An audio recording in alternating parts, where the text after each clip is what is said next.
This is Lab Medicine Rounds, a curated podcast for physicians, laboratory professionals, and students.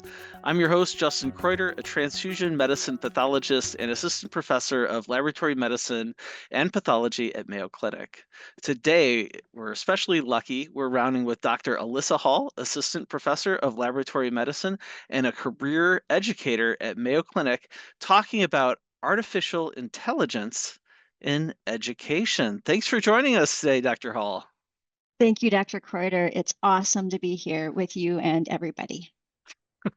So, full disclosure, Dr. Hall has been a major mentor for myself through the years as I've developed my interest in medical education, and she is absolutely leading the charge as we kind of figure out how do we work with and train our learners to work with artificial intelligence. So, maybe as background, we could kick things off with, how is graduate medical education, insert here residents and fellows, how is graduate medical education thinking about education regarding artificial intelligence?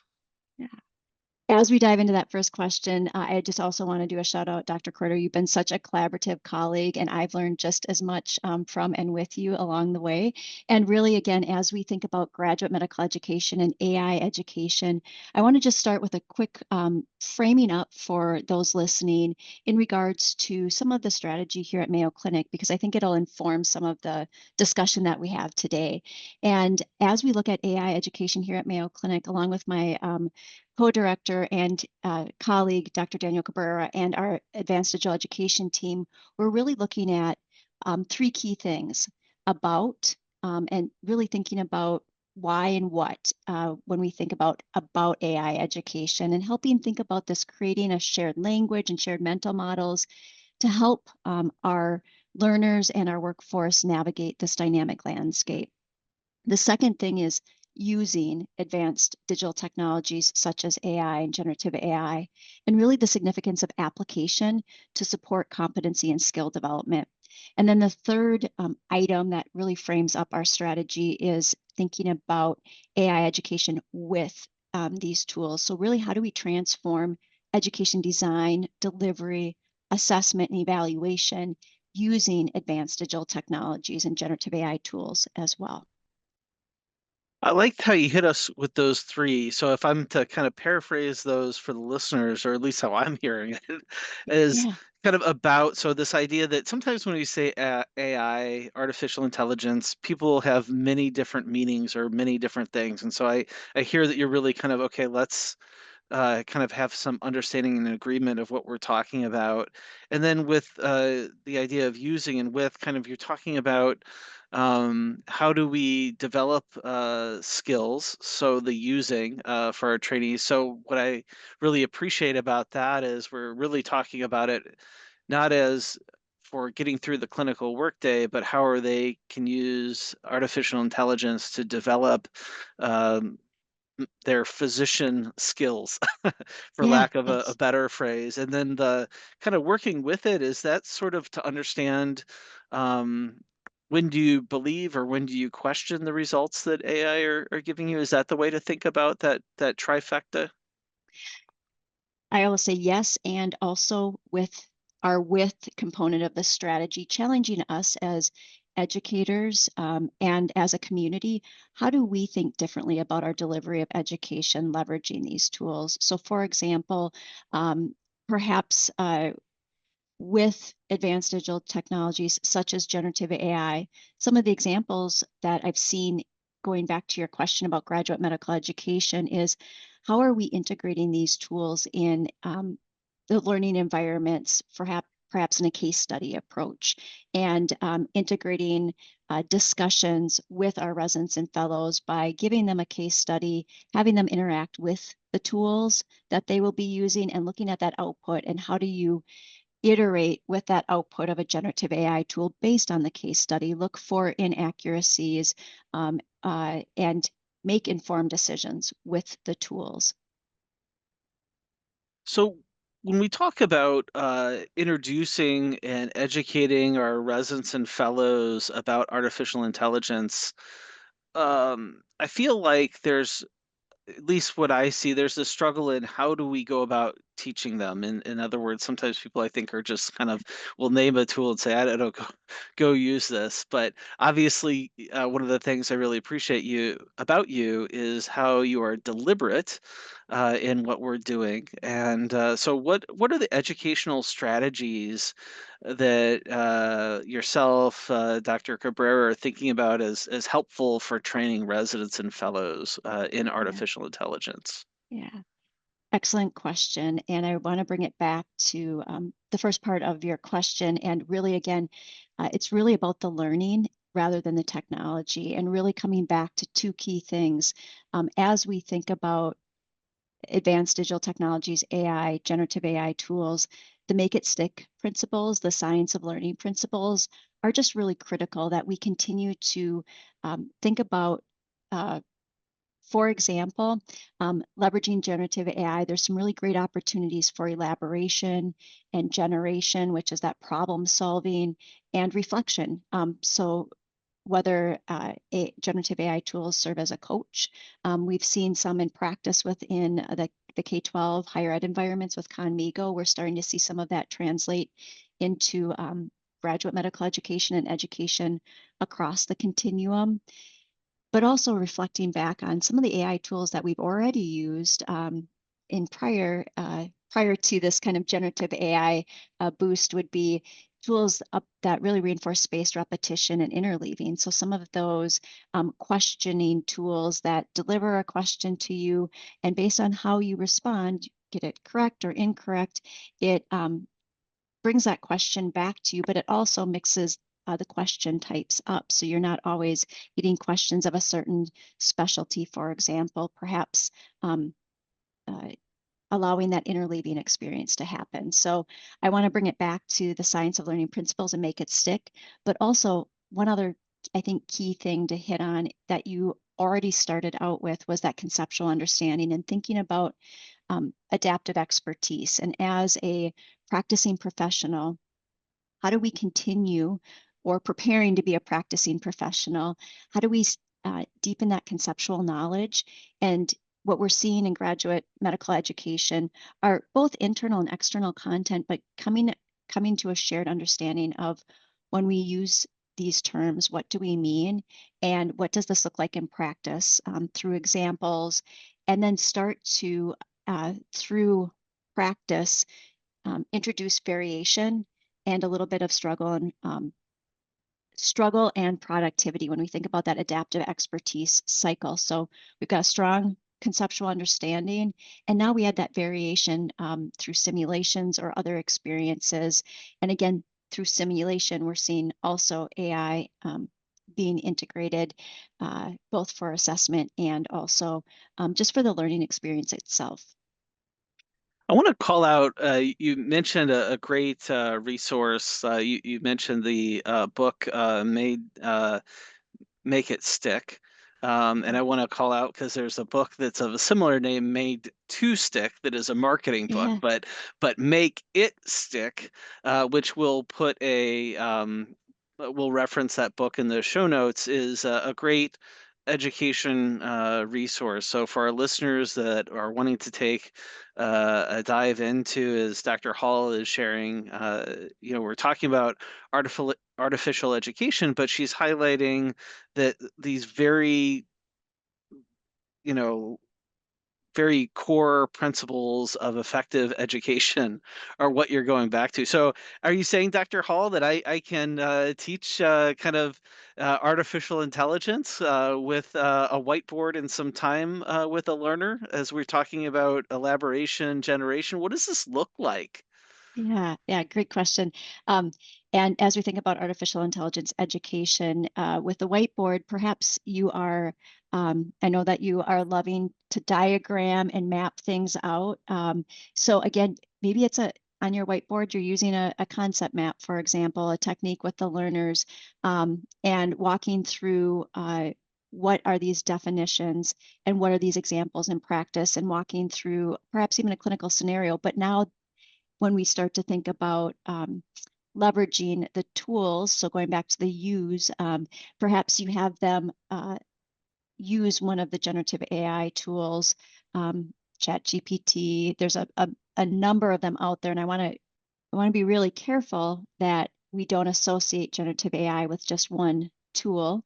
So want to make sure as I'm saying that, but we can use the learning of science principles really again to be deliberate in developing the skills within our learners, really thinking about again some of the traditional methodologies perhaps that we're using, whiteboards for example, to help build conceptual understanding, but now starting to move into using these tools. How can we, um, as we integrate generative AI tools into our system, start to think about some of these principles? So, are we using these tools in a way that allow the learners to, again, analyze a case study together and have discussion about that output and perhaps do some problem solving? Or another example, perhaps it's a one-on-one, someone's studying with the particular tool, and you've encouraged and taught the learners how to prompt, um, to allow for some of that elaboration and that reflection to occur. So even you as a faculty member could create the scenario with the prompts that you give to the learners to start to introduce and have them interacting with the tools. But we also know some of the learners are using these tools for their own learning. And so I think I want to bring it full circle that not everybody is, not all residents and fellows are, but there are a number of them using these tools. And how do we ensure that we bring it back to the principles of learning science as well, because they might be using the generative AI to create the concept map or to create the flashcards that they're going to use, and we want to make sure that again we bring it back to um, that reflection. Is this accurate information? And again, that higher level cognitive interaction with the tool, the critical thinking, which is so important, a durable skill that we maintain as part of this process. So again, making aware of how we are integrating the learning science of principles, but also making sure that our learners are familiar with this. And again, the importance of that iterative approach when we're using these tools and questioning and critical thinking. Wow, I again, my heart goes pitter patter. No, we're going back to these skills that are tried and true, that are highlighted and elaborated on in Make It Stick. And you hit on something that has been kind of hot in the transfusion medicine world. So, my particular area, I was at a conference this summer, and somebody was giving a presentation showing, kind of knocking around one of those generative AI models of like what are, just the amount and how the information was inaccurate. Mhm. And that's certainly something that I think is a lot of concern among colleagues I have, both in terms of, what does this mean? Is our learners going to be using this for driving their education? They're going to be taking this as gospel because maybe they see in other areas that the model performs quite well. And so, how do you develop that kind of questioning attitude when I think usually if models are working pretty well, most of the time it's giving you the right answer or suggesting the right thing. How are you approaching encouraging people to be critical and look for that kind of, I don't know, 1% and still being questioning? Yeah. I think as we go forward, it's what we are moving away from, how we assess to why we assess and why we have the conversations with the learners, and it becomes very not only a human and machine interaction as we hear, so how an individual is cooperating, collaborating, co-creating, perhaps with these tools or interacting, whether it's an algorithm or some other type of output. Um, but also we're looking at the human to human interactions in working with these tools and how we can perhaps leverage artificial intelligence, generative AI tools within our education realm to now allow us to have um, faculty to learner, learner to learner, have these discussions and reinforce the critical thinking, the adaptability and agility, the problem solving, and having the focus come back as we are having these teaching and learning interactions would be, I think, one of the ways I think we start to reinforce that and recognize uh, the team approach to this. You're probably going to laugh at me. I know you just said we're not focusing on how we assess, but why we assess. So I promise you, I listened to your answer there. But one of the questions I had for you is how do we assess? Because I feel like as generative AI is something new, I feel like sometimes when there's something new, the old assessments Mhm. may no longer be a valid way to assess that. I realized that earlier in your answer, you're highlighting that, again, the classic ways that we teach things still holds up for AI. What does this look like for how do we assess the education that we are doing with our residents and fellows with regard to AI? Yeah, I'm going to answer this question. And I also want to go back after I'm done and hit on some of the traditional things, how it's different Mhm. in the AI space. Um, Please. but um, my observations, this is a really interesting question around assessment because my observations right now in health professions education, not just within graduate medical education, is time is being spent learning how faculty, programs, sometimes probably even learners can reduce some of the administrative burdens associated with assessment. And also, I'm seeing a little bit um, in certain institutions, this precision medical education, where the focus is again placed on the why versus the how, and what those institutions are doing when it comes to assessment is leveraging algorithms essentially to feed up resources to learners based on the clinical experiences or perhaps what they're searching for in the environment for information on a specific disease or a specific format of content. So it's again feeding forward information based on behaviors or clinical experiences. And I think we have a lot of opportunities right now when it comes to assessing AI, those interactions of the individual, and whether it's the learner with the tool or a team with that tool. I think we have a lot of growth in those spaces still. So I don't have a solid answer for that, but I think we have a lot of opportunities and possibilities to imagine together. And I think some of that comes with the power of these tools to provide feedback and allow us also to critically analyze that feedback and determine what adjustments that we need to make in our learning, or perhaps to your point, going back to that 1% of is that accurate? But again, it's that critical thinking that we're engaging in. Mhm. I'm going to circle back though also with when we talked about the traditional methods. I think one thing that we need to be very much aware of with AI education, some key things, data literacy. It's very important for us to understand what is the data that we're using and where does that data live, and how we're leveraging that data. Uh, and then also the along with that, some of the ethical, social um, implications as we're using generative AI tools.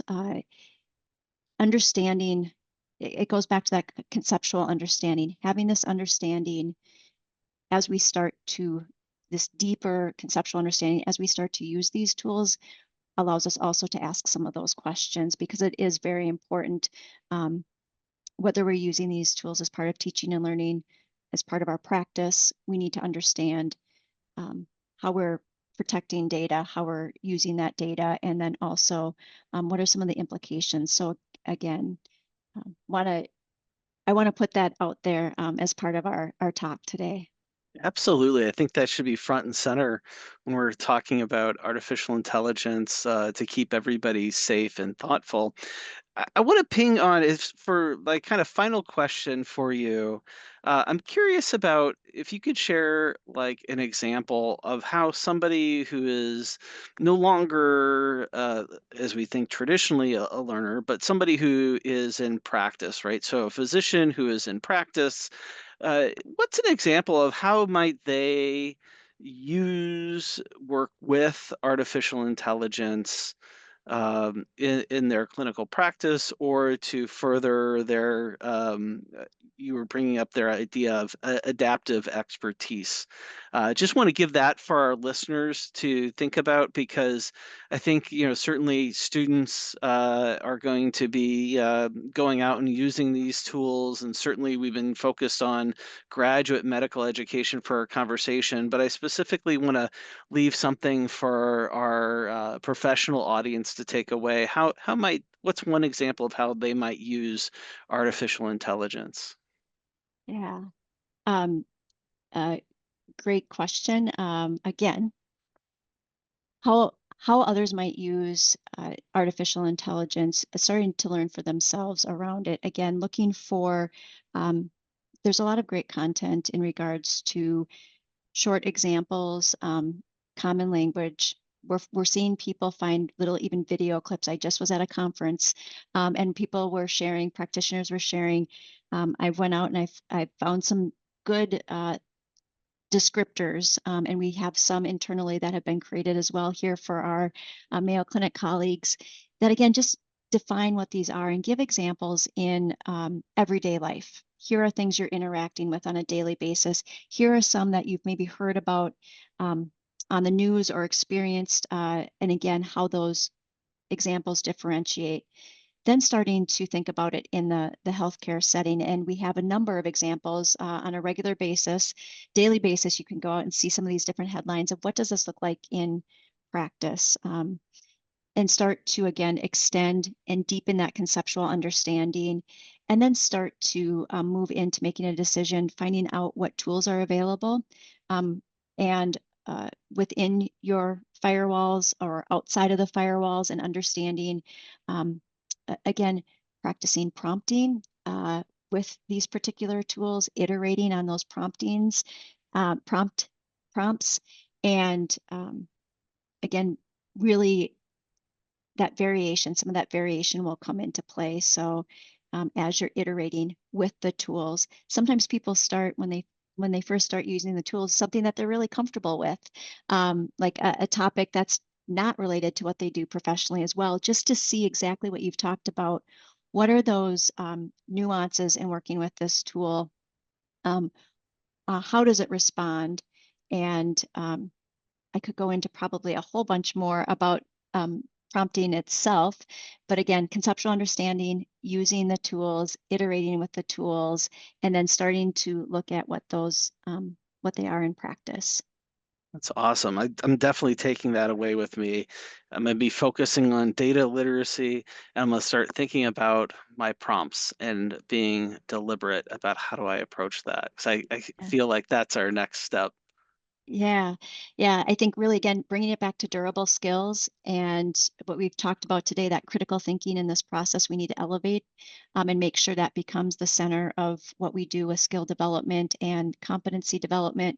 And one thing we haven't talked about a lot because we've been talking about um, teaching and learning perhaps more from an individual perspective, but we need to make sure that we continue to enhance our curriculum with team science because really, as we move forward in this new landscape, it requires a team approach in understanding how we uh, transform healthcare, transform teaching and learning, and we need a lot of experts at the table with data scientists, our practitioners, our educators. Just all of those key roles help us transform what we do. We've been rounding with Dr. Elissa Hall of talking about AI in education. Thanks for taking the time to round with us, Dr. Hall. Thank you. Have a great day. And tell all of our listeners, thank you for joining us today. We invite you to share your thoughts and suggestions via email to mcleducation@mayo.edu. If you've enjoyed this podcast, please subscribe. And until our next rounds together, we encourage you to continue to connect lab medicine and the clinical practice through educational conversations.